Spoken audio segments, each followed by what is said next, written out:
বাবু, চলো না ওটা করি। কি করব? বিয়ের পর বড় বউ যেটা করে। যদি ব্লাড বের হয় তখন? আরে পাগলি, কিছু হবে না। প্রথমে তুমি একটু কষ্ট সব মেয়েরাই পায়। তবু আমার ভয় করছে। কায়েস মাধবীলতাকে বুকে টেনে নিয়ে দোগালে হাত রেখে কপালে চুমু দিল। ভয়ে মেয়েটার শরীর ঠক ঠক করে কাঁপছে। কায়েস মৃদু হেসে বলল, ভয় করছে তোমার? প্রচন্ড ভয় করছে। বিয়ের আগে এসব না করলে নয় কি? পাগলি মেয়ে, করবোই তো বিয়ে। আর মাত্র 1 মাস পরে বিয়ে করব। এই 1 মাস অপেক্ষা করতে পারবে না? প্লিজ মাধবী, না করো না। মাধবীলতা আর না করেনি। প্রচন্ড ভয়ে কায়েসের হাতটা শক্ত করে চেপে ধরেছিল। একটা দামি কামরা বুকিং করলো তাদের দুজনের জন্য। কায়েস হাসতে হাসতে রুমের ছিটকিনি লাগিয়ে নরম গদির বিছানায় বসে আছে মাধবীলতা মেয়েটা। ভয়ে মেয়েটার কালো ফ্যাকাশে রং হয়ে গেছে। কায়েস পাশে বসে হাতের উপর হাত রেখে বলল, শোনো, বলো। বিয়ের পর আমাদের একটা বাচ্চা হবে, তখন এসব কষ্ট আর মনে পড়বে না। আচ্ছা যাও, ড্রেস চেঞ্জ করে আসো।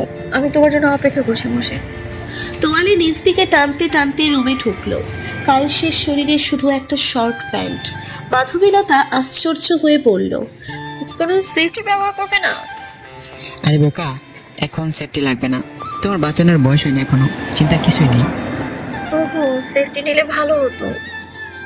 লাগবে না বললাম তো। রাখছো কেন? কই রাখলাম? বিছানায় আসো। তাহলে এমন কথা বলছো কেন? মাঝরাতে মাধবীলতা তোয়ালে বুকে ছড়িয়ে গোসল করতে চলে গেল। গোসল করতে করতে ভাবছিল, বিয়ের আগে কি এসব করা ঠিক হলো? না না, কায়েস তো আমার ভবিষ্যৎ স্বামী হবে। কায়েসের অধিকার আছে আমার শরীরে। চুলগুলো মাথা নিচু করে মুছতে মুছতে কায়েসের দিকে তাকালো। ছেলেটা ঘুমন্ত অবস্থায় কত সুন্দর নিষ্পাপ লাগছে দেখতে, কিন্তু কিছুক্ষণ আগে এই ছেলেটাই আমাকে জানোয়ারের মতো খুবলে খাচ্ছিল। ভালোবাসলে কেউ এরকম ভাবে তার গার্লফ্রেন্ডকে ব্যবহার করে কিনা জানি না আমি, তবে তার চোখে আমি নিজেকে খুঁজে পাই। ধর্ষণ করলো নাকি উপভোগ করলো বোঝা কঠিন। আয়নার সামনে দাঁড়িয়ে নিজেকে বিশ্বাস হচ্ছিল না। কিছুক্ষণ আগে বয়ফ্রেন্ড তাকে কি ক্ষতিটা করেছে। ঠোঁটটা কামড়ে রক্তারক্তি অবস্থা করে দিয়েছে, গালেও দাঁত দিয়ে কামড়ের দাগ পড়ে গেছে। বিছানার কোণে বসে কায়েসকে ধাক্কা দিয়ে ডাকার চেষ্টা করছে। ঘুমের ঘোরে কায়েস বিরক্ত নিয়ে বলল, কি হয়েছে? নিজে ঘুমাবেন, অনেকে ঘুমাতে দিচ্ছ না? আমার বাসায় যেতে হবে, আম্মু আব্বু চিন্তা করছে হয়তো। একদিন বাসায় না গেলে কিছু হবে না, আসো ঘুমাও। না কায়েস, আমার সারা শরীর প্রচন্ড ব্যথা করছে। চলো না, একটু আমায় বাসা পর্যন্ত দিয়ে আসবে, চলো না। বসো, আমি শার্ট প্যান্ট পরে রেডি হয়ে আসতেছি। বিরক্তিকর চেহারা নিয়ে কায়েস বের হলো। রাস্তা দিয়ে খুঁড়িয়ে খুঁড়িয়ে হেঁটে যাচ্ছে মাধবীলতা। কায়েস রাগ দেখিয়ে বলল, অভিনয় করে হাঁটতে হবে না, স্বাভাবিকভাবে হেঁটে চলো। সত্যি আমার হাঁটতে অসুবিধা হচ্ছে, আমাকে একটু পাজা করে নাও না, হাঁটতে পারছি না তো। এভাবে গেলে চলো, না গেলে এখানে রাত কাটো। মাধবীলতা যদি ছেলে হতো অবশ্যই রাতটা রাস্তাতেই কাটিয়ে দিত। কায়েসের ব্যবহারও কেমন জানি খারাপ হয়ে যাচ্ছে। প্রথম রুম ডেটে যদি আগ্রহ কমে যায়, তাহলে আমার চরিত্রের কালো দাগ কোনো দিনও মেশাতে পারবো না। বাসার কাছে আসতেই কোনো কিছু না বলে সিগারেট ধরিয়ে টানতে টানতে চলে যাচ্ছে কায়েস। কায়েসের এমন ব্যবহারে মাধবীলতা অন্যমনস্ক হতে লাগলো। এত অবহেলা কেন করছে আমার? কায়েসের চাহিদা মিটে গেছে বলে কি আমাকে অবহেলা করছে? দরজায় কলিং বেল দিতে হলো না, হালকা ধাক্কা দিতেই দরজা খুলে গেল। তার মানে মাধবীলতার আম্মু আব্বু এখনো জেগে আছে। টিপ টিপ পায়ে মাধবীলতার রুমে ঢোকার চেষ্টা। তার আব্বু আম্মু সোফায় বসে গালে হাত রাখা। চিন্তায় পড়লে যেন হয় মানুষদের। না দেখার ভান করে মাধবীলতা সিঁড়ি দিয়ে উপরের রুমে চলে যাচ্ছিল। হঠাৎ পেছন থেকে ডাক পড়ল, মাধবীলতা, এত রাত্রি করে বাড়ি ফিরলে কেন? কোথায় ছিলে সারা রাত? মাথা নিচু করে বলে, জি আব্বু, বান্ধবীর বাসায় ছিলাম কিছু পড়া পৌঁছে নেওয়ার জন্য। মাধবীলতার আম্মু রেগে গিয়ে বলল, মাঝরাতে পড়া বুঝে নিতে গিয়েছিলি, তাহলে ঘোরাচ্ছিস কেন? ও, বলছো কেন? একটাই তো মেয়ে, হয়তো কোথাও পড়ে গিয়ে ব্যথা পেয়ে গেছে। যাও ঘুমিয়ে পড়ো, কাল তো কলেজ আছে, সকাল সকাল উঠতে হবে। তুমি আর লাইট দিও না। লাইট দিতে দিতে মাথায় তুলে ফেলেছো। বড্ড জেদি নিয়ে আমার, কোনো কথাই শুনে না। বাচ্চা মেয়ে বোঝে কম, একটু তো যেতে হবেই। সারা রাত জেগে কার সঙ্গে যেন কথা বলে, আর তুমি বলছো বাচ্চা মেয়ে। একটু বেশি খোঁজ খবর রাখতে হবে, বলা তো যায় না। হয়তো বান্ধবীদের সাথে কথা বলে, আমাদের মেয়ে মোটেও এরকম নয়, বুঝলে? একদিন ঠিকই এর ফল ভোগ করতে হবে। মাধবীলতার আম্মু অন্য রাতের মতোই ঘুমিয়ে পড়ল। একদিকে মাধবীলতার দু চোখে একটু ঘুম ধরছে না, একবার এপাশ আবার ওপাশ ফিরছে নরম বালিশে মাথা রেখে। শরীরের ব্যথার সাথে কায়েসের আচরণ নিয়ে চিন্তায় বিভোর মেয়েটা।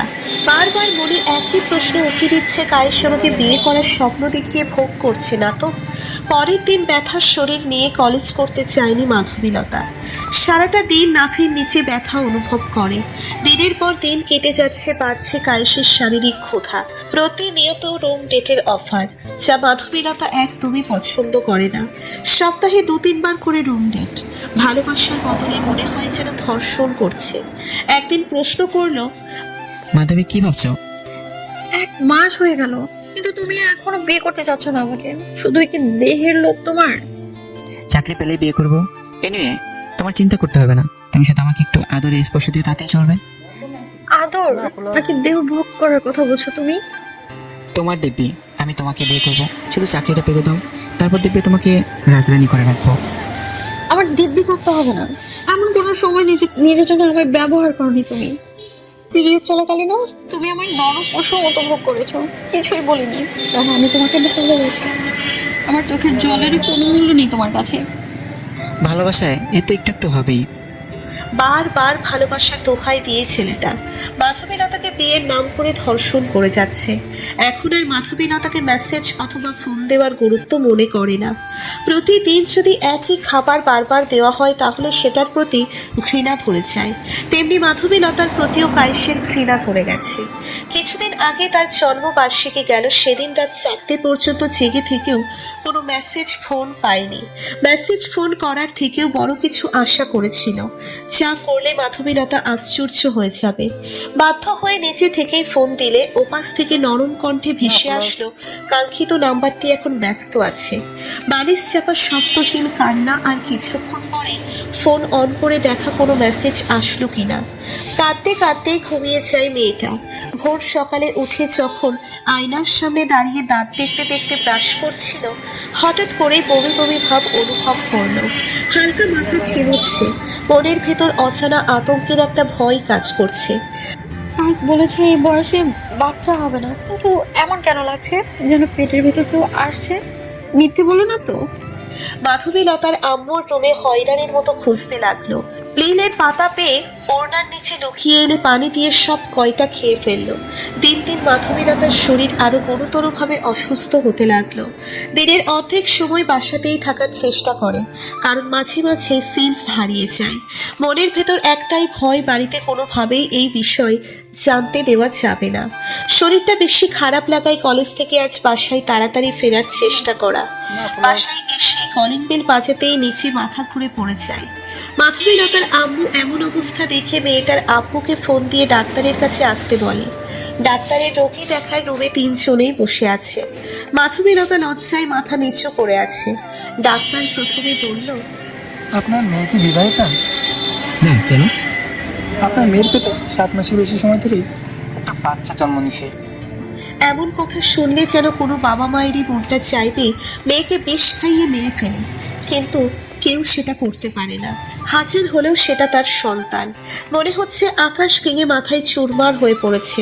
মাধবীলতার আম্মু মেয়ে হওয়ায় ভালো করেই জানে বাচ্চা নষ্ট করা যায়। ডাক্তারকে বলল, ডাক্তার, বাচ্চাটা নষ্ট করা যাবে না? আম্মু, ওটা আমার সন্তান, আমার পাপের শাস্তি। আমার সন্তান কেন পাবে? চুপ ডাইনি, নিজের সন্তান কাকে দাবি করছিস? ওটা একটা জারদ সন্তান, তোর পাপ কর্মের সন্তান। মাধবীলতা কান্না শুরু করে দিল। মাঝখানে ডাক্তার বলল, বাচ্চা এখনো নষ্ট করা সম্ভব না। আপনারা চাইলে কয়েক সপ্তাহ বাদে অপারেশন করাতে পারেন। এখন নষ্ট করলে মা এবং সন্তান দুজনেরই ঝুঁকি আছে। আমি আগে সন্দেহ করেছিলাম তোমার মেয়ের পেট বেড়ে যাওয়া নিয়ে। না, তুমি বলেছিলে মেয়ে মোটা হচ্ছে। মোটা হলে কোনো মেয়েরই এভাবে পেট বেড়ে যায় না।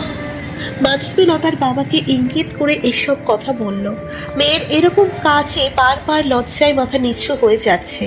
লজ্জায় টকবক করছে বাবার চেহারাটা। টোল পড়া গালে লজ্জায় লাল দাগ, রং স্পষ্ট ছাপ। চেয়ারটা সরিয়ে দিয়ে উঠে গেল নিজস্ব গাড়িতে। এক হাতে ড্রাইভিং করছে, অন্য হাতে জ্বলন্ত সিগারেট। মাধবীলতা তার বাবার দিকে তাকিয়ে আছে। সে লোকটা তার মেয়ের মায়াবী মুখখানা দেখলে সিগারেটের কথা ভুলে যেত। অন্য দিনের মতো আজও মুখ থেকে টান দিয়ে নিয়ে বাহিরে ফেলে দিল। সাহস হয় কিভাবে তোর সিগারেট ফেলে দেওয়ার? আব্বু, গালে হাত রেখে কাঁদছিল মাধবীলতা। যে বাবা তাকে মামনি ছাড়া ডাকতো না, আজ তার মুখে তুই শব্দটা শুনে কান্না আটকাতে পারেনি। ছি, তোর মতো মেয়ে যেন কোনো বাবা মা না পায়। তুই হয়তো জানিস না, একটা বাবা মা তাদের সন্তানকে নিয়ে কত স্বপ্নই না দেখে থাকে। টপ করেই একটা ফুটো চোখের জল কালো ছুতোয় ছড়িয়ে পড়ে। সহজেই কোনো পুরুষ কাঁদে না। গাড়িটা থামিয়ে হন হনিয়ে বাবা মা বাসার ভেতরে চলে গেল। নীরব কান্নায় ভেসে দিচ্ছে নরম বালিশটা। সন্ধ্যা পেরিয়ে রাতের অন্ধকার নেমে এসেছে। রুমের সব লাইটটা বন্ধ করানো। পাগলের মতো ছুটে গেল মোবাইল ফোনের কাছে। কায়েস বারবার মাধবীলতার ফোনটা কেটে দিচ্ছে। সে এখন অন্য মেয়ের জন্য ব্যস্ত। শেষে বিরক্ত হয়ে ফোনটা ধরেই মেজাজ দেখিয়ে বলল, তোমার কি কোনো কাজ থাকে না নাকি? সবসময় তো ফোন দাও কেন? আমাকে বিয়ে করতে পারবা? বিয়ে? কেন? তুমি তো আমার বিয়ের স্বপ্ন দেখিয়েছো, অনেক কিছু করেছো আমার সাথে। এখন আমার চরিত্রটা রক্ষা করো। কখন? দেখো, আমি সিরিয়াসলি বলছি, আমি প্রেগন্যান্ট। তুমি বলো, এই সন্তানটা কি করবা? আমি এখন বিয়েটি করতে চাই না। আর তুমি একটা চরিত্রহীন মেয়ে, আমার সাথে শারীরিক সম্পর্ক করতে পারলে অন্যজনের সঙ্গেও করতে। কায়েস, চিল্লেও কেন? বাচ্চা নষ্ট করে দিলে সমস্যার সমাধান হয়ে যাবে। কায়েস ফোনটা কেটে দিয়ে সিমটাই ফেলে দিল। মাধবীলতা টেবিল ল্যাম্পের উপর পিল বই রেখে হাতে নিতেই দেখলো আউট অফ ডেট হয়ে গেছে পিলগুলো। সব বাবা মাই তার সন্তানের ভালো চায়। অবশ্যই মাধবীলতাকে তার বাবা মাও একটা সুযোগ দিতে পারে। টিপটিপিয়ে তার আম্মু অপর রুমে চলে গেল। কয়েকটা নখ দিতেই ভেতর থেকে ছিটকিনি খুলে দিল। বিষণ্ণতা মুখে তাকিয়ে আছে তার আম্মু। ছড়িয়ে ধরে কেঁদে দিল। আবার কাঁদছিস কেন? যা হবার হয়ে গেছে, আমরা একটা না একটা ব্যবস্থা করবই। সরি আম্মু। পাগলি মেয়ে, চোখের জল মোছ। সরি আম্মু, সরি আম্মু। এখন থেকে তোমরা যা বলবে তাই শুনবো। মাধবীলতার আম্মু আব্বু নিজস্ব কিছু কথা বলল। আব্বু নড়ে চড়ে বসলো। হুট করেই তার আম্মু বলল, তোর বাচ্চা হওয়ার ডেট আর কিছুদিন পর। আমরা জানো বাচ্চাটা ফেলে দিতে চাই। না আম্মু, এসব কি বলো তুমি? হাজার হলে ওইটা আমার সন্তান। তুমি কি আমায় মেরে ফেলতে পারবে? এই না বললি, যা বলবে তাই করব। আমার সন্তানকে আমি মারতে পারবো না। যার সন্তান, এই সন্তানের কি পরিচয় দিবি? যদি বড় হয়ে বাবার পরিচয় চায়, তখন কি জবাব দিবি? আমার সন্তানকে আমার পরিচয় বড় করবো। লোক সমাজে কি পরিচয় বড় করবি? সবার তো আর জানার বাকি নেই তোর এসব নোংরামির ঘটনা জানার। আমি বুঝবো সেটা।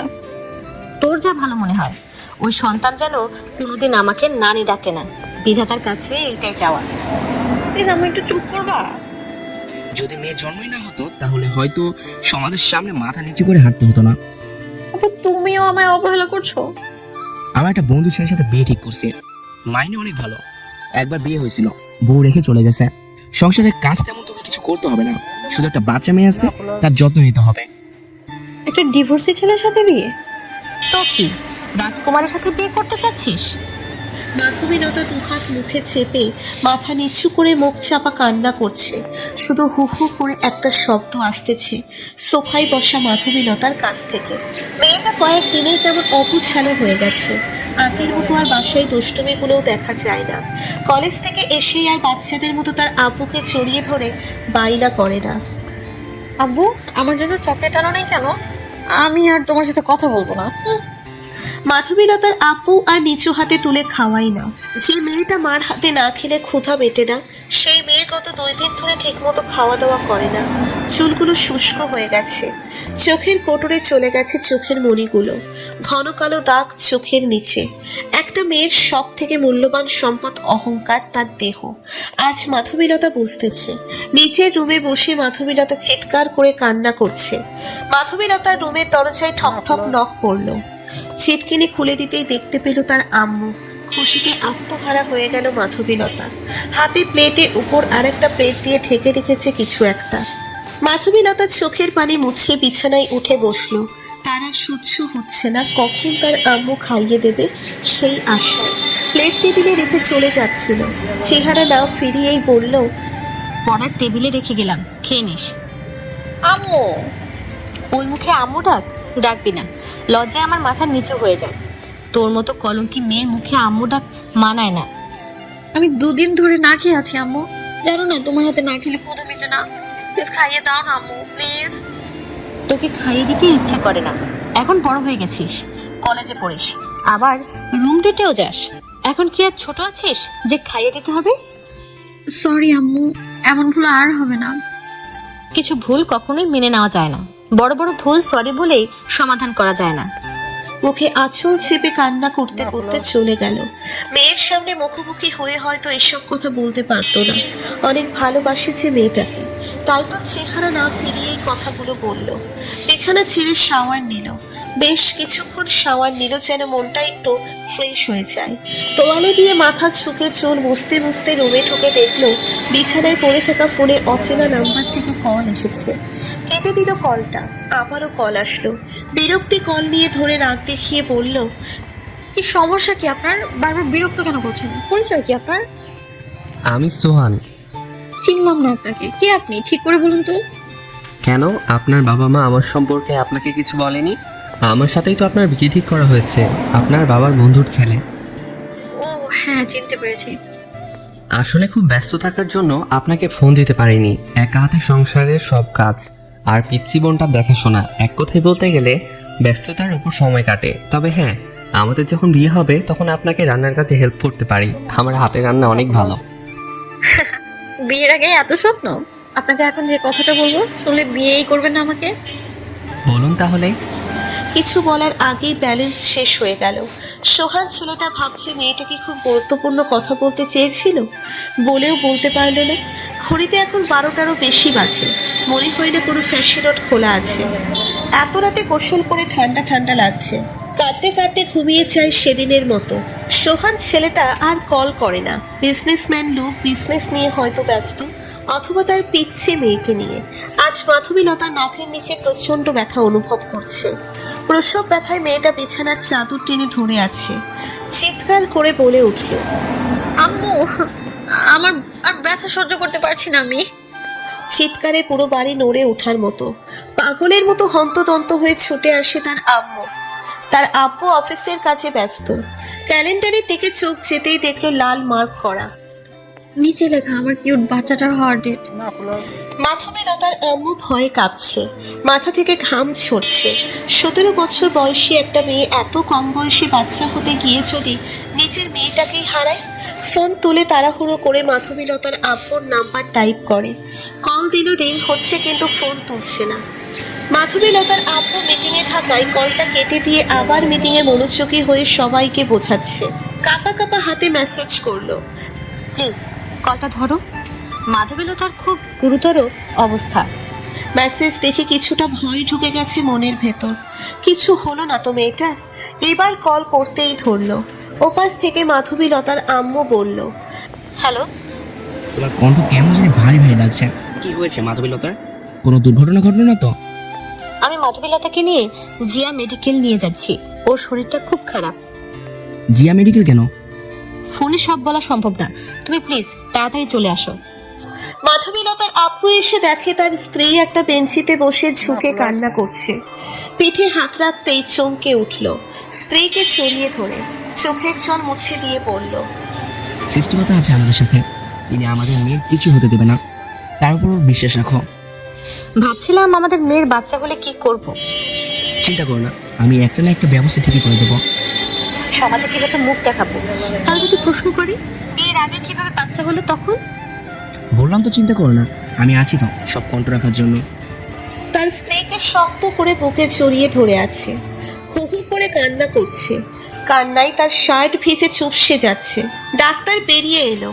মাধবীলতার আম্মু চোখের জল লেপটে লুপটে মুছে বলল, ডক্টর, আমার মেয়ে এখন কেমন আছে? বাচ্চার মা একদম সুস্থ আছে, কিন্তু কিন্তু কি ডক্টর, এভাবে চুপ থাকবেন না। সরি, আমরা মাকে বাঁচাতে গিয়ে বাচ্চাকে বাঁচাতে পারিনি। আপনারা চাইলে পেশেন্টের সাথে দেখা করতে পারেন। ডাক্তার চলে গেল। বিধাতার কাছে লাখ লাখ শুক্রিয়া, স্বামী স্ত্রী মিলে দুজনে মাধবীলতার রুমে ঢুকে মিষ্টি একটা হাসি দিল। মাধবীলতা তাদের দেখে ওঠার চেষ্টা করলো, তখন তার আম্মু বলল, উঠিস না, ডক্টর তোকে রেস্ট নিতে বলেছে। আমার বাচ্চা কই? কই আমার বাচ্চা? পাগলের মতো বলতে লাগলো। দীর্ঘশ্বাস ফেলে তার মাধবীলতার আম্মু বলল, তোর বয়স কম হয় বাচ্চা হয়ে মারা গেছে, তুই ভালো আছিস, এটাই অনেক আমাদের কাছে। মিথ্যা, মিথ্যা বলছো তোমরা। আমার বাচ্চাকে তোমরাই মেরেছো, তাই না? কোথায় রাখছো বলো? এতে মিথ্যা বলার কি আছে? তোমরা তোমরা ডক্টরকে ঘুষ দিয়েছো, তাই না? প্লিজ ফিরিয়ে দাও আমার বাচ্চাটাকে, প্লিজ। তোমরা যা বলবে আমি সব করতে রাজি। বিশ্বাস না হলে ডক্টরকে বল, তারাই জানে বাচ্চা মারা গেছে নাকি বেঁচে আছে। তোমরা এতটা নিষ্ঠুর কিভাবে হতে পারলা? একটা নিষ্পাপ বাচ্চাকে কেন মারলে? এরই মাঝে চলে আসে মাধবীলতার আব্বু। মাধবীলতার সন্তান হারানোর ভয় লক্ষ্যই করেনি তার আব্বু বাহিরে চলে গেছে কখন।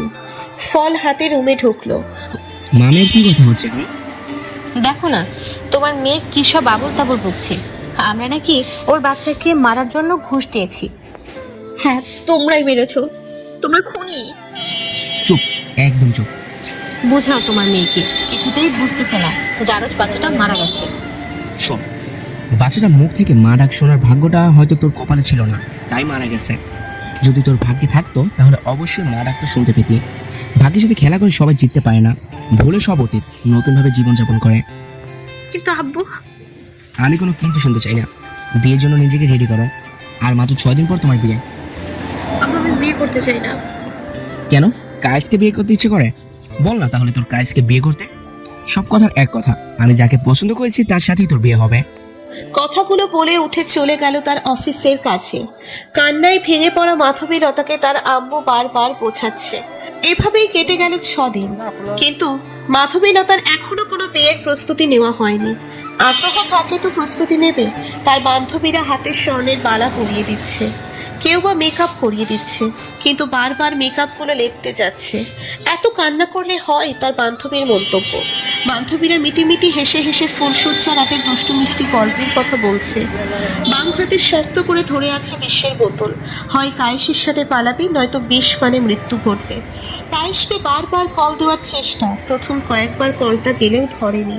মেসেজ দিল। মরা মুখ দেখার জন্য রেডি থাকো তাহলে। হঠাৎ করেই তার আব্বু রুমে ঢুকে বলল, তোমরা সবাই বাইরে যাও। জি আচ্ছা আন্টি। বাম হাতটা দে, সোহান তোর জন্য স্বর্ণের আংটি পাঠিয়েছে। মনের ভেতর এক অজানা ভয় কাজ করছে। ঠোঁটে ঠোঁট চেপে ধরে মাথা ঝাঁকিয়ে না বলে দিল। জোর করে বাম পিঠের পেছন থেকে আঁকতেই অবাক হয়ে গেল। বিষের বোতল ধরে আছে। সর্বশক্তি দিয়ে দাঁত গালে থাপ্পড় বসিয়ে দিল। মাধবীলতার চোখে পানি টলটল করছে। 5 আঙ্গুলের ছাপ স্পষ্ট বোঝা যাচ্ছে। হারামজাদি, আত্মহত্যার চেষ্টা করিস, থাক বন্দি হয়ে রুমের ভেতর। বিয়ে না করে চেয়েও বিয়ে হয়ে গেল। বাসর ঘরে ঘোমটা দিয়ে বসে আছে মাধবীলতা। মুখ ধুকপুক ধুকপুক করছে ঘরে। সোহান রুমে ঢুকে ছিটকিনি লাগিয়ে দিল। ছিটকিনি লাগানোর শব্দে ঘোমটার আড়াল থেকে মুখ তুলে তাকালো সোহানের দিকে। গলা ছাড়িয়ে কাশি দিল। কিন্তু কোনো সারা শব্দ না পেয়ে সোহান ছেলেটা আশ্চর্য হয়ে মনে মনে ভাবলো। অভদ্র পরিবারের মেয়ে নাকি, সালামও করলো না। বিছানায় উঠে বসে কাঁধে হাত রেখে বলল, আপনার কি নার্ভাস লাগছে?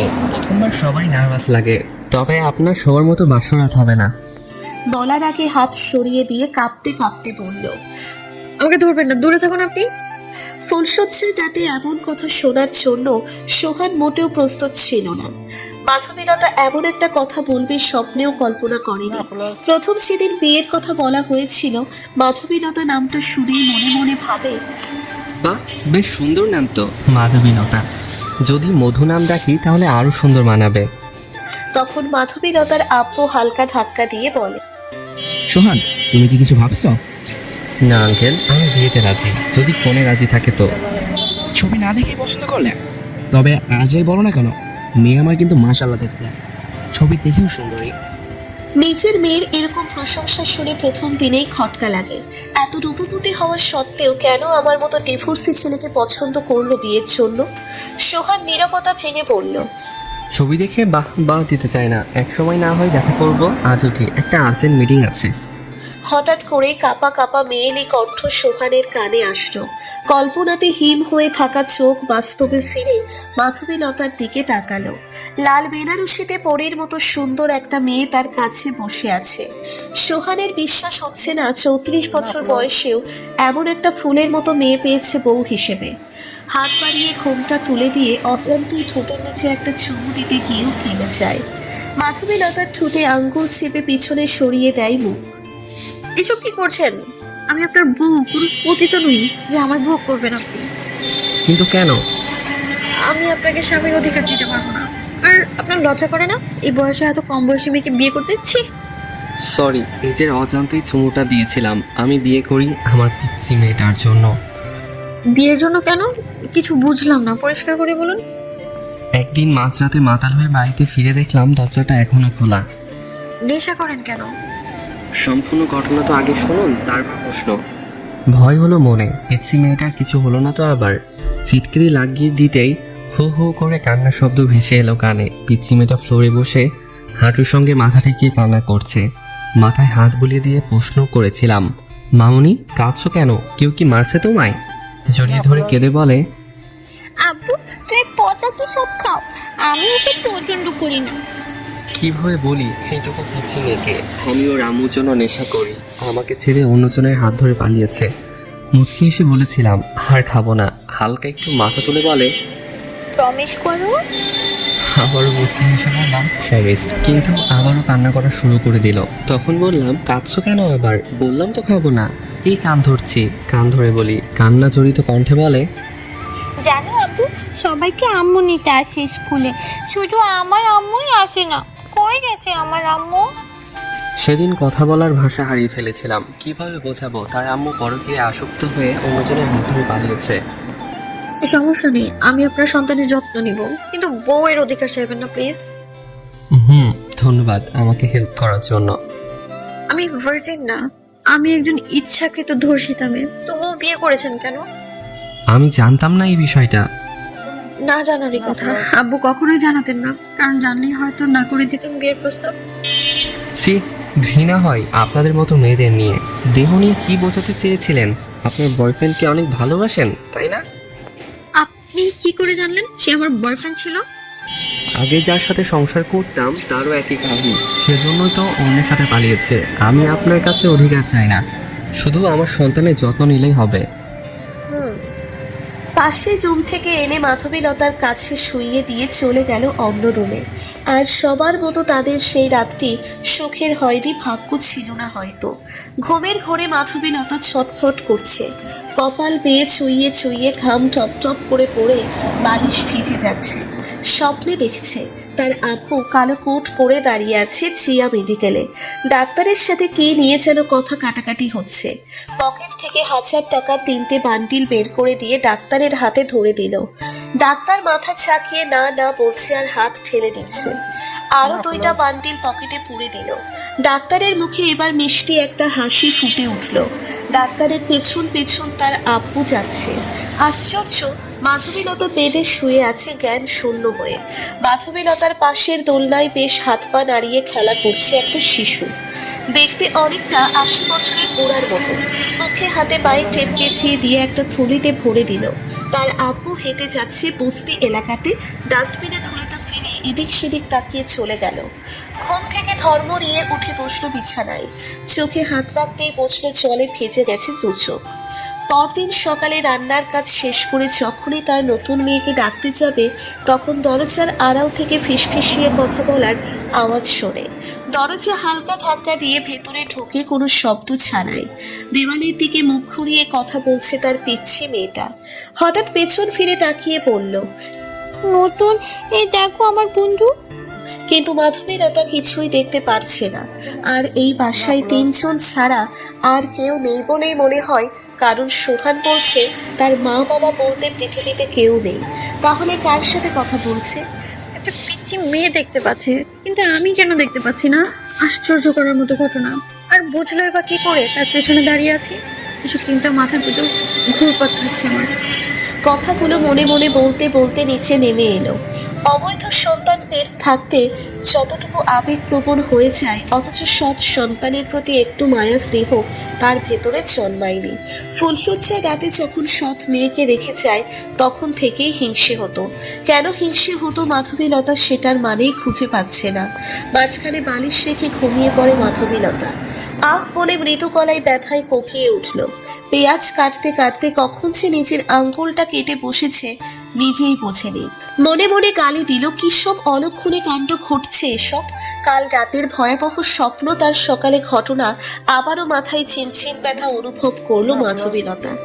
আজ আর রান্না করব না, বাহির থেকে খাবার অর্ডার দিলেই হবে। শরীরটা কেমন যেন ম্যাচ ম্যাচ করছে, মনে হয় একটু ঘুমের দরকার।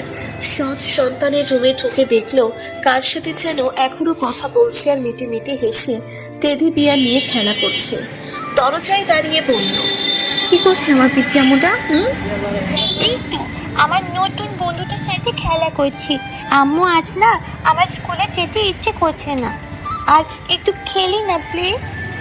মনে মনে বললাম, ওই নতুন বন্ধু মেয়েটা মানসিক রোগী নাকি? কিসের শাস্তি দিচ্ছ আমাকে? তা বলে কি হবে? স্কুলে না গেলে স্যাররা বকা দেয় তো। চলো খাবে। স্কুল থেকে এসে তুমি যদি খেলা করবো। কথাটা বলে মাথা ঝুঁকিয়ে হেসে দিল। টেডি বিয়ার বিছানার উপর আছড়ে ফেলে দিয়ে মাধবীলতার হাতটা ধরে মুচকি হাসি দিয়ে মাধবীলতা গাল টেনে বলল, তোমার নাকি আম্মু? পিচ্ছিটা ভুরু বাঁকা করে তাকিয়ে রইল। কি ক্যারেক্টার মাইরি, তাই না? নিজের সন্তানের নামটাও জানে না, আবার নিজের সন্তান ভাবলেও ভুল হবে সৎ সন্তান। ভুরু টান টান করেই বলল, জেনিফার? অনেক মিষ্টি নাম রাখছে তো তোমার আপু। জি না, এই নাম আমার দাদু ভাই রেখেছে। শান্তভাবেই সকালের নাস্তাটা শেষ করে স্কুলে রেখে আসে জেনিফাকে। ফিরে এসে জেনিফার রুমটা পরিষ্কার করতে চায়। বাচ্চা মেয়ে, রুমটা হয়তো অগোছালো থাকে, সেটা ভেবেই রুমে ঢুকেই ভয়ে বুক কেঁপে ওঠে। জেনিফাকে স্কুলে রেখে আসার আগে টেডি বিয়ারটা তো এরকম ছিল না। টেডি বিয়ারটাকে দেখে মনে হচ্ছে কেউ জানোয়ারের মতো ছিঁড়ে ছিঁড়ে খেয়েছে। রাগ হলে যেমন হয় তেমন দেখাচ্ছে। সব রাগ টেডি বিয়ারের উপর ছাইল। ক্রিং ক্রিং শব্দে মাধবীলতা চমকে গেল। সোহানের কল স্ক্রিনে ভাসতেছে।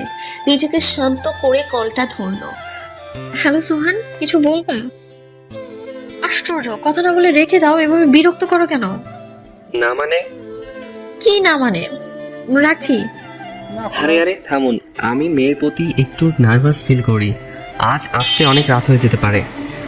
তো জেনিফাকে একটু কাছে কাছে রাখবেন, বিশেষ করে ছাদে একদমই যেতে দিবেন না। টুট টুট কলটা ওপাশ থেকে কেটে দিল। সোহান ছেলেটা এক রাশ লম্বা নিঃশ্বাস ছেড়ে কাজে মনোযোগী হলো। খুব শীঘ্রই রাত হয়ে গেল। অবশ্য রাতে ডিনার করার সময় মাধবীলতা একটা বিষয় লক্ষ্য করলো। কার সাথে যেন জেনিফা আবারও কথা বলছে, তবে সাধারণভাবে নয়, রাগী মেজাজ নিয়ে। ডিনার শেষ করে শুয়ে পড়লো বিছানায়। জড়িয়ে ধরে দুটি ছোট হাত দিয়ে জেনিফা। ঘুমের ভেতর থেকেই শরীরটা ঘামতে শুরু করলো। চিৎকার করছে কিন্তু কোনো শব্দ বের হচ্ছে না। একটুও নড়তে পারছি না মাধবীলতা। ঘুটঘুটে অন্ধকার রাজ্যে মনের ভেতর অজানা এক ভয়ের আতঙ্ক।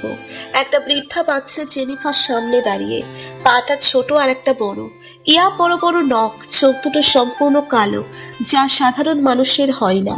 হঠাৎ ছোট ছোট হাতগুলো হয়ে ক্রমশ সরু আর লম্বা হচ্ছে, হাওয়াতে সাপের মতো এঁকে বেঁকে ভাসতেছে। কিছু বুঝে ওঠার আগেই বৃদ্ধ বাচ্চাটা লম্বা হাত দিয়ে গলায় পেঁচিয়ে ধরলো। দম যেন আটকে যাচ্ছিল, হাত ছাড়ানোর চেষ্টা করছে, কিন্তু বৃদ্ধ বাচ্চার শক্তির সঙ্গে কিছুতেই পেরে উঠছে না। চেহারায় সেই ভয়ঙ্কর হাসি গলা শুকিয়ে কাঠ করে দিচ্ছে। অবাক করা ব্যাপার হলো, বৃদ্ধ বাচ্চাকে দেখতে কিছুটা 80 বছরের বুড়োদের মতো। অবাক করিয়ে দিয়ে বাচ্চাটা শরীর থেকে সম্পূর্ণ শক্তি শুষে নিচ্ছে, কপালের ভাঁজগুলো মিশে যাচ্ছে, আর আমি একটু একটু করে বৃদ্ধ হয়ে যাচ্ছি। বৃদ্ধ বাচ্চা এক যুবকে রূপান্তরিত হয়ে আশ্চর্য করে দিল। উঠে দাঁড়ানোর শক্তিটুকু হারিয়ে ফেলছে সে। মাজা কোমরে বাতের ব্যথার মতো অনুভূতি বুঝতে পারল। ফ্রক টেনে ছিঁড়ে বুকের উপর ধারালো খোঁচা খোঁচা নখ ডেবে দিচ্ছে।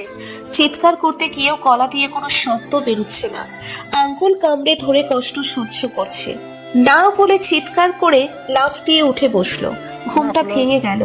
জোরে জোরে নিঃশ্বাস নিতে নিতে চাক থেকে পানি ঢেলে সম্পূর্ণ একেবারে খেয়ে নিল। টেবিল ল্যাম্পে উপর রাখা ফোনটা ভাইব্রেশন হয়ে কেঁপে উঠছে। কাপা কাপা হাতে রুমাল দিয়ে মুখের ঘাম মুছতেছে, বলল, হ্যালো, কে? তার কি হয়েছে? বিছানার অন্য পাশে ফিরে লক্ষ্য করলো কোলবালিশ রেখেছিল জেনিফার ঘুমানোর পর। কোলবালিশ আছে, কিন্তু জেনিফার নেই কেন? মাথায় যেন আকাশ ভেঙে পড়ল। তড়িঘড়ি করে নিচে নেমে এসে কাঁদতে কাঁদতে বসে পড়ল। সোহান গাড়ি পার্কিং করার জন্য আসতেই দেখলো ভিড়। মাঝরাতে এত লোক কেন? কি হয়েছেটা কি এখানে? ভিড় ঠেলে সামনে যেতেই আত্মা কেঁপে উঠল। একটা পিচ্ছি মেয়ে, বয়স আনুমানিক 6 থেকে 7 বছরের মাঝামাঝি। কিন্তু অবাক কাণ্ড হলো, পিচ্ছি মেয়েটাকে দেখতে 80 বছরের বুড়ির মতো লাগছে। গলায় কেউ একজন শক্ত করে চেপে ধরেছিল। 5 আঙ্গুলের স্পষ্ট কালো দাগ দেখা যাচ্ছে। 6-7 বছরের পিচ্ছি মেয়েটার চেহারা দেখে বোঝা যাচ্ছে না এই মেয়েটা কে। কোঁকড়ানো চুল সাদা হয়ে গেছে, চেহারায় বৃদ্ধদের মতো বয়সের ভাঁজ পড়ে গেছে। বুকের উপরে ধারালো কিছু দিয়ে ভেতর থেকে হৃৎপিণ্ডটা ছিঁড়ে বের করে নেওয়া হয়েছে। পাশে রক্তে ভেজা হাতের আঁচড়ের চিহ্ন। জীবনের মায়া কার না থাকে। অনেক চেষ্টা করেও মেয়েটা নিজেকে বাঁচাতে পারেনি, হাউমাউ করে কেঁদে দিল। এই যে তার নিজেরই দুষ্টু মেয়ে জেনিফা। দেখে চিনতেই পারেনি এটা তার আদুরে দুষ্টু মেয়েটা। বোঝা মুশকিল 80 বছরের বুড়ি নাকি 6-7 বছরের পিচ্ছি মেয়ে।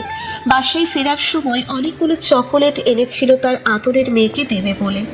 চকোলেট পেয়ে খুশি হবে, তারপর জড়িয়ে ধরে গালে পাপ্পি দিয়ে কোলে বসে বলবে, আব্বু আব্বু, একটা গল্প শোনাও না। আচ্ছা, এই মাধবীলতা মেয়েটার বাড়ির দরজায় পা রাখার পর থেকে কি সব অশান্তি আসছে আর আসছে।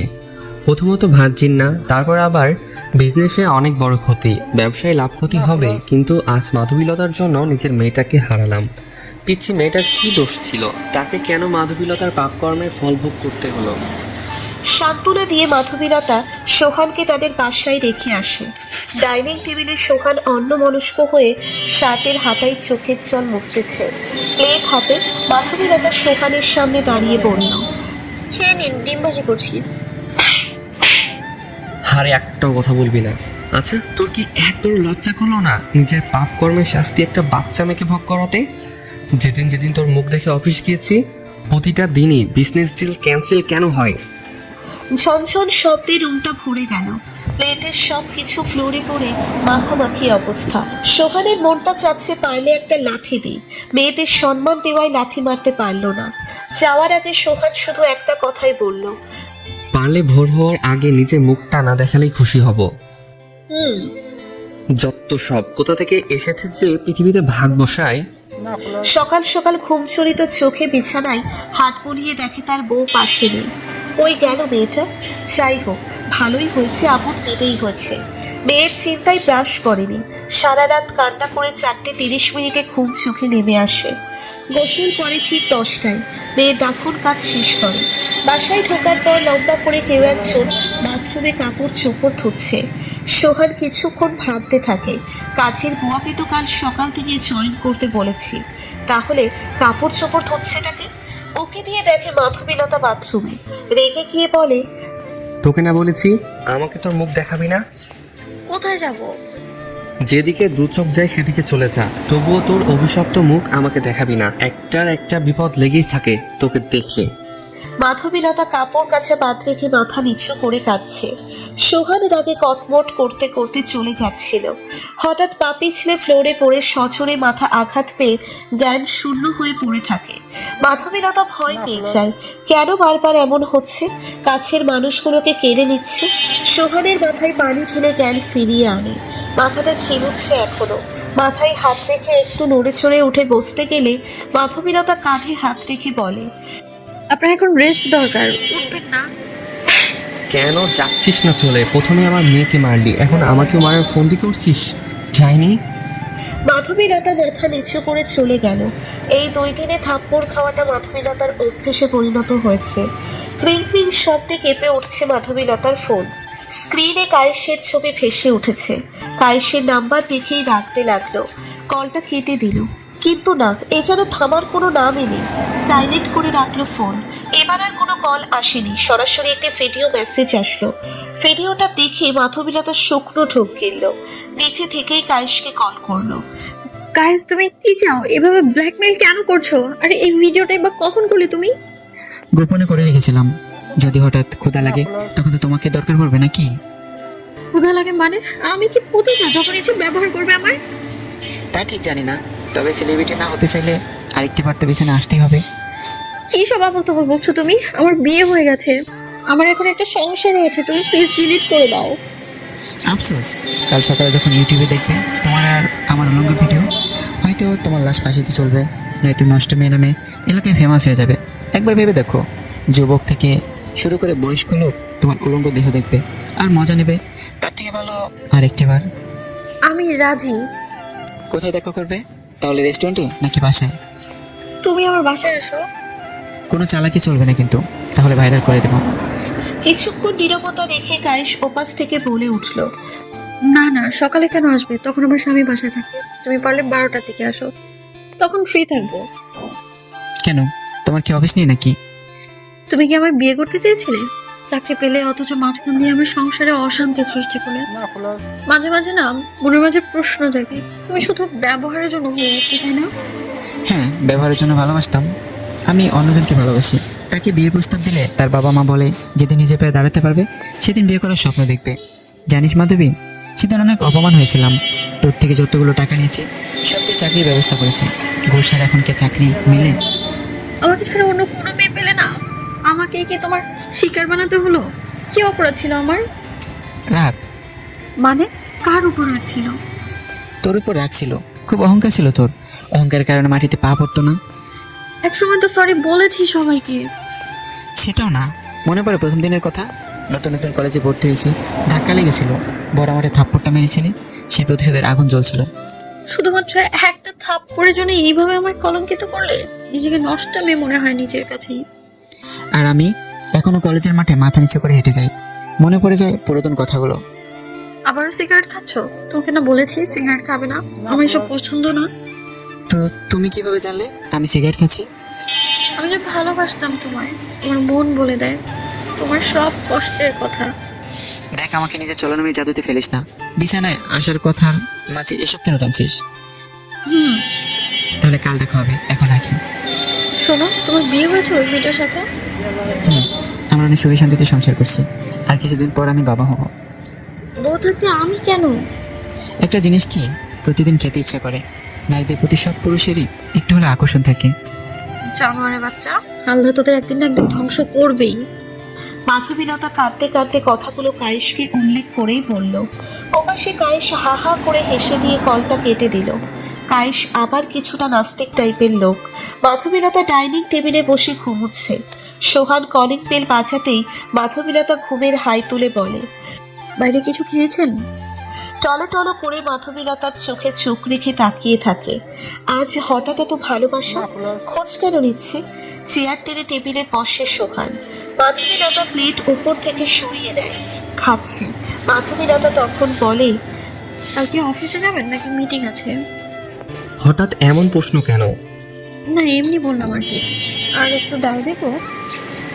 কাল থেকে আর রান্না করতে হবে না। এই পোড়া ডিম ভাজি আর টলটলে পানির মতো ডাল খেতে ইচ্ছে করে না। নতুন কাজের বউ আসবে, সেই এখন থেকে সব কাজ করে দেবে। আচ্ছা, একটা কথা বলি, কিছু মনে করবেন না। বলেন। বেশ কিছুদিন ধরে উল্টোপাল্টা স্বপ্ন দেখছি। আমি আবার ভূত পেতে ভয় করি। কিছু মনে না করলে বিছানাটা দুজনে শেয়ার করতে পারি? না না, রাগ করবেন না, মাঝখানে কোলবালিশ রাখবো। সমস্যা নেই, তবে ধরার চেষ্টা করবেন না। চাদরটা দুজনের হচ্ছিল না। সোহান লাজুক ছেলে, লজ্জা বেশি পায়। গটিসুটি হয়ে বাচ্চাদের মতো ঠকঠক করে কাঁপতেছে ঠান্ডা বাতাসে। মাধবীলতা সেলিংয়ের দিকে তাকিয়ে ভাবছিল কিছু একটা। সম্পূর্ণ চাদর তার গায়ে জড়িয়ে আছে। সোহানের এমতো অবস্থা দেখে বাচ্চারার প্রতি মায়া হলো। মাঝখান থেকে কোলবালিশ সরিয়ে দিল। কাঁপতে কাঁপতে জড়িয়ে ধরল মাধবীলতাকে। উষ্ণ গরম অনুভব পেয়ে আরো এটে সেটে গেলে মাধবীলতার সাথে। ঘুমন্ত অবস্থায় কাউকে এইভাবে জাগানো উচিত নয়। একটু তো সহ্য করতেই হবে, এমন দুষ্টুমি যেহেতু বিয়ে করাবো। কিন্তু এটা একটু বেশিই হয়ে গেল না? মাধবীলতার বুকে মাথা রেখে ঘুমুচ্ছে। এক ঝটকায় সরিয়ে দিল সোহানকে। ধপাস করে পড়ে গেল ফ্লোরে। মাথায় ব্যথা পেয়ে আউচ শব্দটা বের হয়। মাধবীলতা ধমকানি দিয়ে বলে, ভারী অসভ্য তো আপনি। একা মেয়ে পেলেই সুযোগ তুলতে চান? দেখুন ম্যাডাম, আমি হয়তো ঘুমের মাঝে বুকে রেখেছি, তাই বলে এভাবে কেউ নিচে ফেলে দেয়? অদ্ভুত মেয়ে আপনি। হোয়াট, তার মানে আপনি ইচ্ছে করে বুকে মাথা রেখেছেন? তা না হলে জানলেন কিভাবে বুকে মাথা রেখেছে? এইটা তো বদ অভ্যাস, বুকে মাথা রেখে ঘুমানো। বিয়ে করেছি, এইটুকু সহ্য করতে পারবে না? অন্য কোনো ক্ষতি করব না, প্রমিস। শুধু বুকে মাথা রেখে ঘুমাবেন, আর বেশি কিছু না। বিছানায় শুয়ে চাদর জড়িয়ে পড়ে। একটু জড়িয়ে ধরি, নয়তো শীত করবে। মাধবীলতা অপেক্ষায় আছে কখন সোহান অফিসে চলে যাবে। বুকের ভেতর একটা ভয় কাজ করছে, যদি ধরা পড়ে যায় কায়েসের সাথে অবৈধ সম্পর্ক করার সময় যা করতে হবে গোপনেই কাজটা শেষ করে দিতে হবে। আয়নার সামনে দাঁড়িয়ে সোহান টাই বাঁধার চেষ্টা করছে, না হচ্ছে টাই বাঁধা, পায়ের পাতায় ভর করে টাই হাতের নাগালে আনার চেষ্টা করছে। সোহানের বুকের নিচে পড়ে থাকে মেয়েটা, হাত ঝটকানি দিয়ে সরিয়ে দিল টাই। রাগে গিয়ে বলল, বাহ, রাতে জড়িয়ে ধরে ঘুমানো আর দিনে অবহেলা, এসবের মানে কি? মানে একদম ক্লিয়ার, আমার কোনো স্বামীর অধিকার চাই না। তার মানে কি সব ব্যবহারের জন্য ছিল? কাল রাতে যেগুলো হয়েছিল সাধারণভাবে ছেড়ে দেব? কাল রাতের কথা ভুলে যাও, অজান্তেই হয়ে গেছে। আর হঠাৎ এত ভালোবাসা দেখানোর মানে কি বুঝি না। কাজের বুয়া আসলে সব কাজ বুঝিয়ে দেবে। টাই ঠিক করতে করতে চলে যাচ্ছে সোহান। দরজার কাছ থেকে না যেতেই আবারও কলিং বেল বেজে উঠল। মাধবীলতার রাগ হচ্ছে অনেক। কে আবার আসলো? কায়েস আসলো না তো, কিন্তু এত তাড়াতাড়ি তো আসতে বলিনি আমি। দরজা খুলে দিল একটা বস্তির মেয়ে দাঁড়িয়ে আছে, টসটসা লাল ঠোঁটে পান চিবুচ্ছে। পান চিবুতে চিবুতে মৃদু হেসে বলল, আপা, আপনি কি সোহান সাহেবের বোন? কিন্তু আপনার পরিচয়? আমি নতুন কাজের বুয়া। সাহেব আজ থেকে কাজ শুরু করার কথা বলছে। তা কি কি কাজ পারো? ঘর মোছা থেকে কাপড় চোপড় ধোয়া সব পারি। শোনো, ভদ্রতার সাথে কাজ করবেন, কোনো ক্ষতি হলে বেতন থেকে কাট করবো। আর আমার অনুমতি ছাড়া আমার রুমে আসবে না। দরকার পড়লে নিজেই পরিষ্কার করবো, কিন্তু তোমার আসতে হবে না। কেন আপা? মুখের উপর কথা বলো কেন? আমি যা যা বলবো তাই করতে হবে। যাও, এখন থেকে কাজে লেগে পড়ো। আর বাসি থালা বাসনগুলো ধুয়ে রাখো, তারপর সব রুম মুছে দেবে। মাধবীলতার রুমে এসে দরজা চেপে দিয়ে ফোনটা হাতে নিয়ে কায়েসের নাম্বারে একটা মেসেজ করলো। এখন আসতে পারো, ফ্রি আছি। সোহান চলে গেছে, তবে সাবধানে আসবি, নতুন কাজে বয়ে রাখছে। মেয়েটা একটু চতুর টাইপের। ওকে। পিছনের দরজা দিয়ে আসবা, আমি কোনো রিস্ক নিতে চাই না। কায়েস বাইকে বসে যাচ্ছে, আর সহ্য হচ্ছে না অপেক্ষা। এরকম একটা নাদুস নাদুস দেহের প্রেমিকাকে সবার কপালে চুটে যে পৌঁছবে। পেছনের দরজায় নক করতেই খুলে দিল।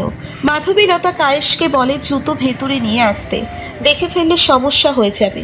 জুতো না খুলেই কায়েস ঝাঁপিয়ে পড়ে, থামিয়ে দিয়ে বলে, না কাজ থামো, ভিডিও ডিলিট করো আগে, তারপর যা খুশি করতে পারো, আমি বাধা দেব না। প্লিজ আমাকে আর থামিও না, আমি তোমাকে ভালোবাসানোকে রাঙিয়ে দিতে চাই। আগে ভিডিও। কথা বলে শেষ করার আগেই থামিয়ে দিয়ে গোলাপি ঠোঁটের সাথে নরম ঠোঁট লাগিয়ে দেয়। ভালোবাসার টানে দুজনেই সাড়া দিচ্ছে। মাধবীলতা মাতাল হয়ে যাচ্ছে কায়েসের ভালোবাসায়, নিজেকে একটু একটু করে কায়েসের কাছে সঁপে দিচ্ছে। যদি এটা অবৈধ না হতো তাহলে হয়তো অনন্তকালের জন্য ভালোবাসতো। বুকের ভেতর আগলে ধরে পিঠ খামচে ধরে কায়েসের। এদিকে কায়েসের কোনো ভ্রুক্ষেপ নেই, তার পিঠ বেয়ে রক্ত পড়ছে কিনা। চুলগুলো মুঠিতে ধরে ঠোঁট কামড়ে ধরে আছে। কাজল কালো রেশমি চুলের খোপা খুলে দিতে কোমর ছুঁয়ে গেল লম্বা চুলে। পিঠের ওপর থেকে চুল সরিয়ে দিয়ে চুলতে ভরিয়ে দিচ্ছে। ঠোঁটের শীতল স্পর্শে মাধবীলতা বারবার কেঁপে উঠছে। কাজের বুয়া রুম মুছতে মুছতে হঠাৎ মাধবীলতার রুমে উকি দেয়।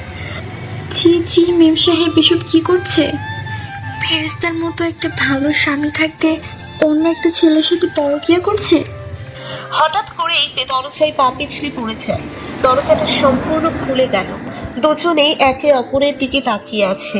বিছানায় এলোমেলো হয়ে থাকা চাদর দিয়ে নিজের দেহ ঢাকছে মাধবীলতা। তোতলাতে তোতলাতে বলে, তোমাকে বলেছি না আমার রুমে অনুমতি ছাড়া আসবে না? জানো আমি তো চাইলে তোমার চাকরি বাতিল করে দিতে পারি। কাজের বুয়া ভয়ে ভয়ে ফ্লোরে অস্বাভাবিকভাবে বসে আছে। যদি কোনো ক্ষতি করে তার। তুমি দুটি পায়ে পড়ি, প্লিজ এসব কথা কাউকে বলো না। আপনি আমার বড় বোনের মতো। আমার বোন হলে কালে নিজে 2টা থাপ্পড় দিয়ে দিতাম। কত টাকা লাগবে আপনার? আপনার নাকি একটা পিচি ছেলে আছে, তার পড়ালেখার খরচ দেবো আমি। গরিব হতে পারি কিন্তু লোভী নয়। বিশ্বাস করুন আমি বাধ্য হয়ে করছি, কারণ আমার ব্ল্যাকমেল। ঠিক আছে, আমি এই বিষয়ে সাহেবকে কোনো কথা বলবো না। আপনারা বড়লোক মানুষ, অনেক কিছুই করতে পারেন, তবে আমাকে এর মাঝে জড়াইয়েন না। কাছের বুয়া নিজের কাজে আবারও ব্যস্ত হয়ে গেল। মাধবীলতা ছিটকিনি লাগিয়ে দিয়ে বলে, গাইস এখন তো ভিডিওটা ডিলিট করো প্লিজ। কিছু করতে পারলাম না, ডিলিট কিভাবে করি? তুমি বরং আরেকটিবার সময় খুঁজো। ও ভয় করছে, সোহান যদি বুঝে ফেলে। যে ছেলে তার বয়স অনুযায়ী হাত দিতে ভয় করে তার দ্বারা এসব সম্ভব না। তোমার মনের মতো একটা মানুষ আছে, তাহলে আমায় ব্যবহার করে লাভটা কি? কায়েস কিছু না বলে শুধু মাধবীলতাকে বুকে টেনে নিয়ে ঠোঁটে লম্বা একটা চুমু দিয়ে ছেড়ে দিয়ে শার্টের বোতাম লাগাতে লাগাতে চলে যায়। এবার পিছনের দরজা দিয়ে নয়, সামনের দরজা দিয়েই চলে যায়। দরজাটা লাগিয়ে দিয়ে মাধবীলতা কাছের বুয়ার কাছে দাঁড়িয়ে বলে, আপনার নামটা যেন কি? সখিনা, কেন বলেন তো? এমনি জিজ্ঞাসা করলাম, এই আর কি। আপনার হাতের কাজগুলো অনেক ভালো দেখছি, থালা বাসনের মুখটা পর্যন্ত দেখা যাচ্ছে। মালকিন, এটা টিভির অ্যাড না। মিথ্যা কথা না বলে কি বলবেন বলেন। আপনি সত্যি বলবেন না তো? বিশ্বাস রাখতে পারেন। আচ্ছা আপনি কাজ করুন, আমি গোসলটা সেরে আসি, কেমন যেন ঘাম ঘাম গন্ধ বেরোচ্ছে। আচ্ছা আপনি যান, আমি সব কাজ করে দিচ্ছি। আর মালকিন, আমার আজ একটু আগেই ছুটি লাগবে। প্রথম দিনই আচ্ছা যখন লাগবে আমাকে বলে চলে যাও। জি আচ্ছা মালকিন।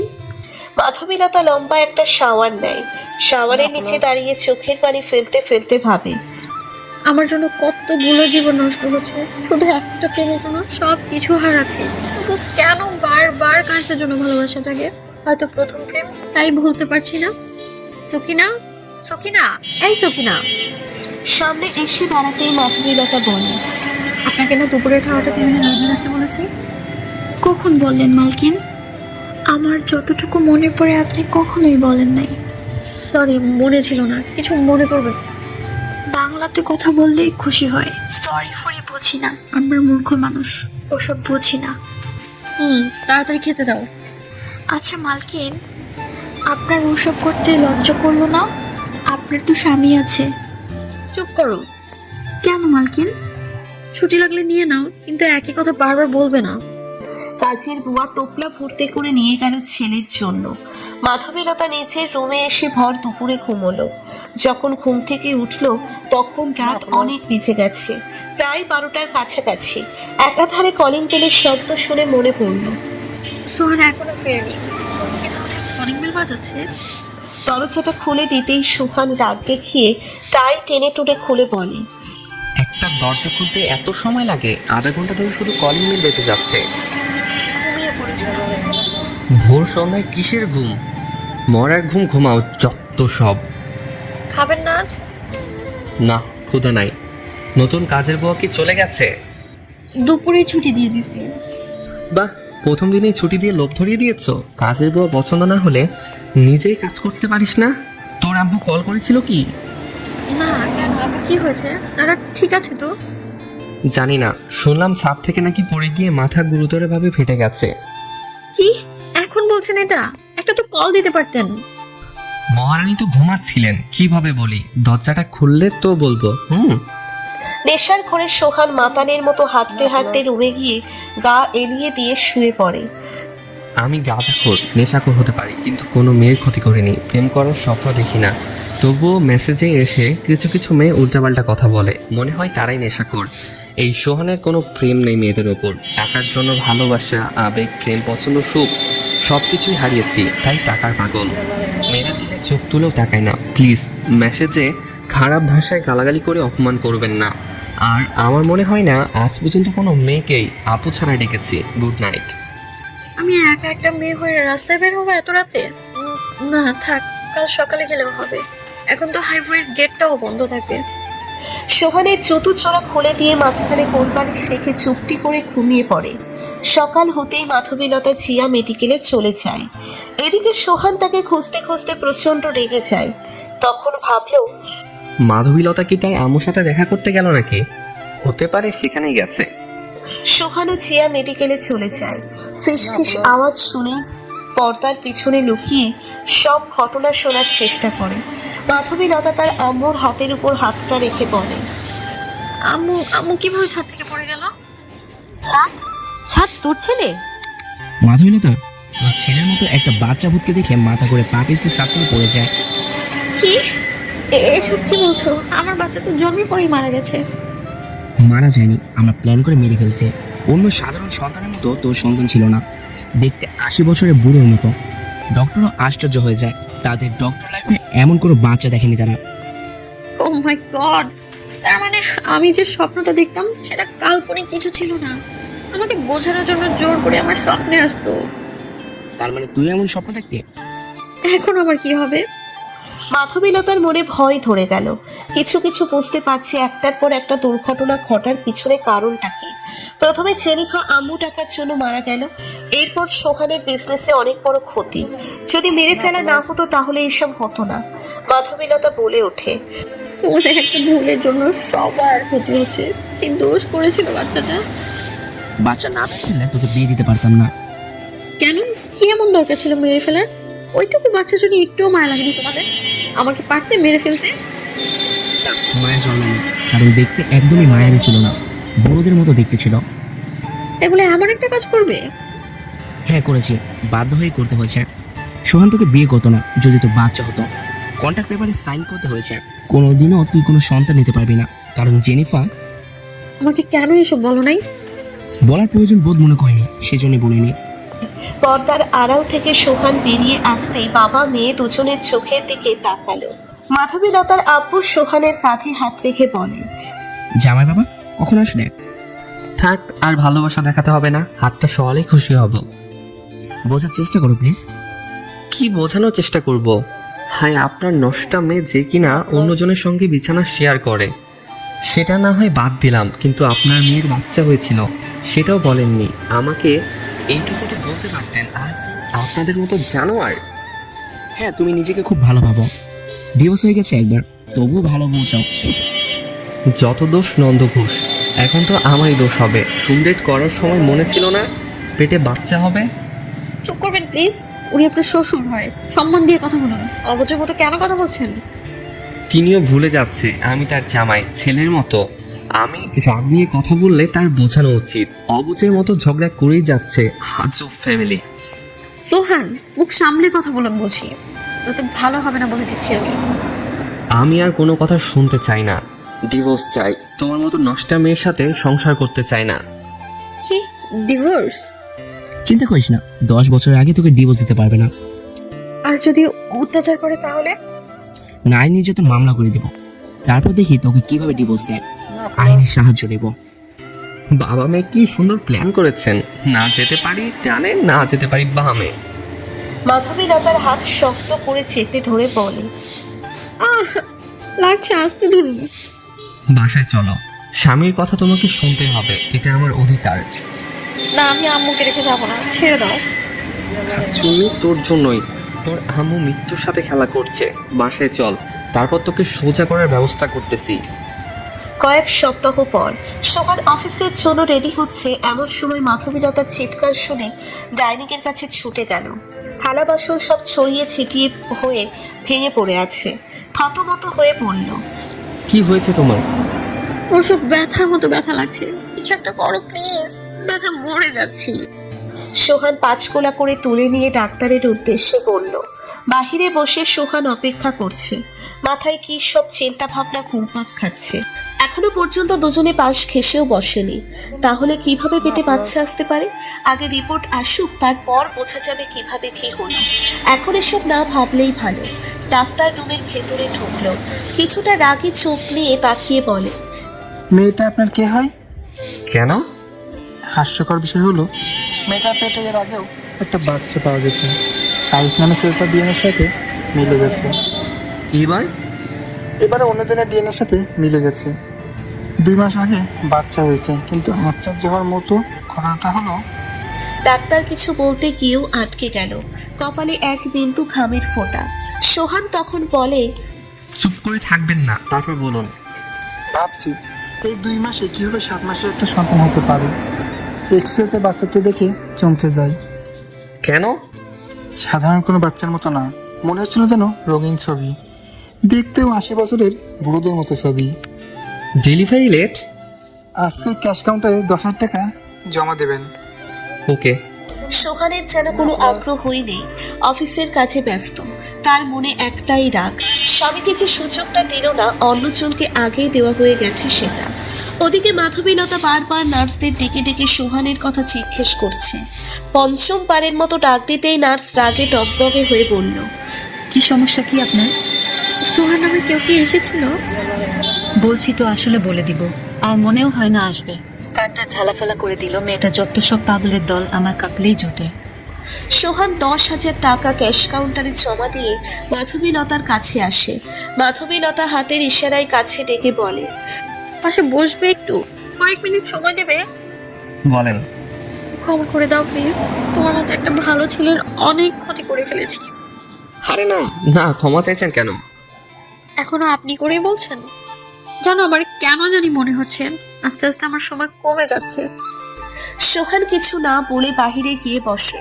চিন্তা একটু একটু তো হচ্ছেই বটে, পায়চারি করছে এদিক সেদিক। হঠাৎ একটা রক্ত ভেজা দেহ, সাদা ধবধবে শার্টটা ভিজে লাল হয়ে গেছে, মুখের এক পাশটা খারাপভাবে থেতলে গেছে। বাবা মা গলা ফাটিয়ে চিৎকার করে কায়েস কায়েস বলে ডাকছে। সোহান ভাবলো, এটা কি সেই কায়েস? মাধবীলতা দেখলে তো খুশির খেলায় আত্মহত্যা করে বসতো যদি এটা কায়েস হতো। অপারেশন থিয়েটার থেকে ডাক্তার বেরিয়ে আসলো। চোখে মুখে সোহানের চিন্তার ভাঁজ। ডাক্তারের চেহারাটা কেমন হতাশা প্রকাশ করছে। এখনই হয়তো মুভির মতো বলবে, সরি, আমরা আপনার স্ত্রীকে বাঁচাতে পারিনি। এদের হয়তো একবার বাংলা সিনেমায় চান্স দেওয়া উচিত। তখন ডাক্তার বলে ওঠে, সরি, আমরা আপনার স্ত্রীকে বাঁচাতে পারিনি। বাচ্চাটার কি হলো? কথাটা শুনে ডাক্তার নিজেই ভয় পেয়ে গেছে। ডাক্তার জীবনে এমন রোগী দেখেনি। বাচ্চা এক্সরেতে ঠিকই ছিল, কিন্তু মরা একটা বাচ্চা হলো, তাও বুড়োদের মতো দেখতে। সাথে সাথে মাও মারা গেল। না খোলা আছে।